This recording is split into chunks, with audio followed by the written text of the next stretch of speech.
भिवंडी तालुक्यातील सरवली MIDC येथील Sadashiv hygiene private company या डायपर बनवणाऱ्या फॅक्टरीस पहाटे 3 वाजताच्या सुमारास भीषण आग लागल्याची दुर्घटना घडली आहे।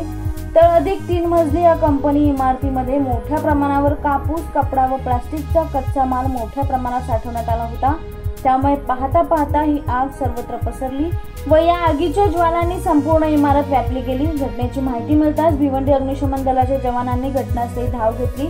मात्र आग भीषण असल्याने भिवंडी पाठोपाठ कल्याण ठाणे येथील अग्निशामक यंत्रणेला पाचारण करण्यात आले, परंतु पाण्याच्या कमतरतेमुळे आग विझवण्यात अडथळा येत होता।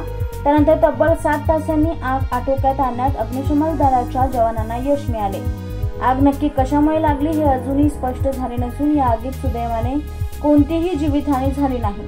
सरवली MIDC परिसरात शेकडो कंपन्या असून या ठिकाणी अग्निशामक यंत्रणा अथवा पाण्याची उपलब्धता या सोयी नसल्याने अनेक आगीच्या दुर्घटनावेळी कोट्यवधीचे नुकसान झाले आहे।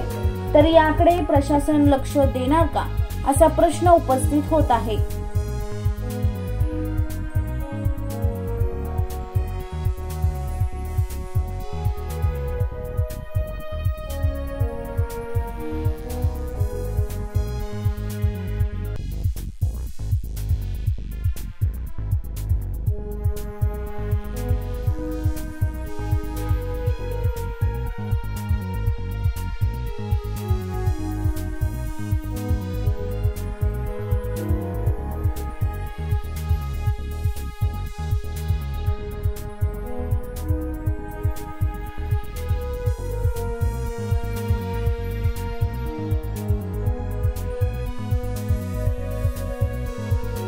ये सरवली गांव करके है, MIDC एरिया है। यहाँ पे एक तो जो छोटे बच्चों का हगीज का गोडाउन है और यहाँ पे जो बोलते हैं कि कापूस करके बोलते हैं उसको ये गोडाउन में आग लगी है और रात को 3 बजे आग लगी थी और ये आग बुझाने का काम चालू है।